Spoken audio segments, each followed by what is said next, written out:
Hi everybody, Dave here. In my first video I answered the 20 questions of Miss 80's Soundtrack Tag Challenge Redux 2022. What a mouthful. Amongst other people's responses to that challenge, the channel Popcorn and Vinyl added a set of 4 supplementary questions. So this much shorter video will be my response to those. So I'll continue the numbering from before and call the first one Question 21, a video game soundtrack. Well, as I said in part 1, I'm not a gamer, so I haven't got many of those. Most of those I have got were the result of enthusiastic recommendations by Eric Woods. So, setting those aside, one that I really liked after hearing it on the radio was Jessica Curry's Everybody's Gone to the Rapture.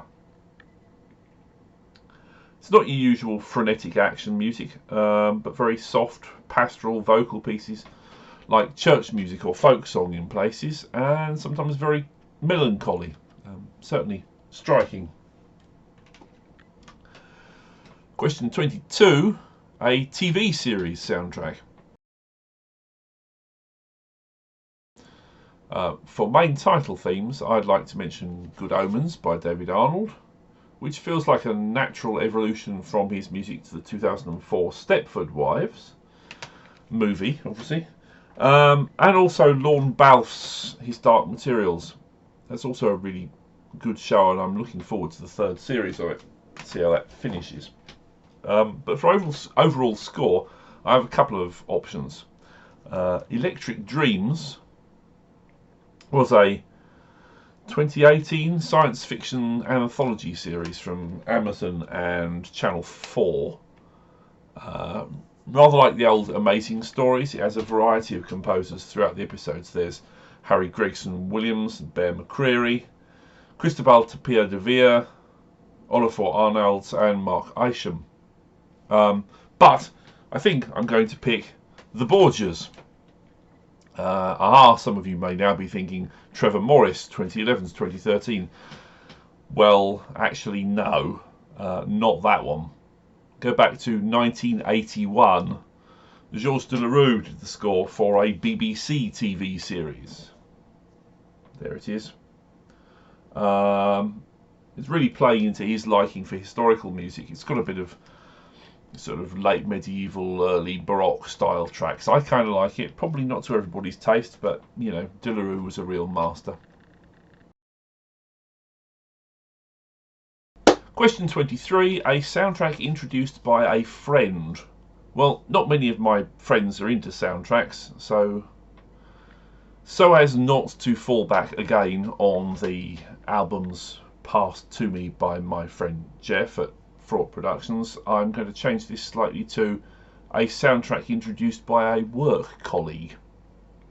A handful of years ago now, before COVID, in those old days when we all used to go into offices every day, the art workers in my office used to stick on playlists of music in the background, and most of the time this was pop and rock stuff that I wasn't particularly interested in, but one day it was a load of film scores.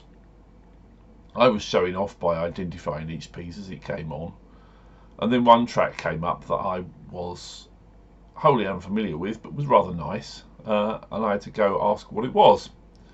And the answer was rather surprising. But that's how I first encountered Riz Ortolani and Cannibal Holocaust. Yeah, you guessed it. So thanks to Brett Harrison for that one. And question 24 is a soundtrack that you use as a gateway drug to get other people into film music. This one I confess I struggled with, because I don't really do that. I figure everybody likes their own type of music, and the film music community is our own little nerdy niche, and we don't need to annoy or bore anybody by forcing our stuff on other people. But if I did, I guess I would start with the point of view of knowing what sort of music people were into already anyway. Film music scores vary stylistically so much. You could draw in classical fans with, you know, Jane Eyre or Morricone's Canonian Verso, and you could join the Electronica fans with Tron Legacy and things like that, but I haven't really got an answer for that one. Sorry. So that's me done on those. That was brief, wasn't it? Next up, though, next video, Varese. See you there.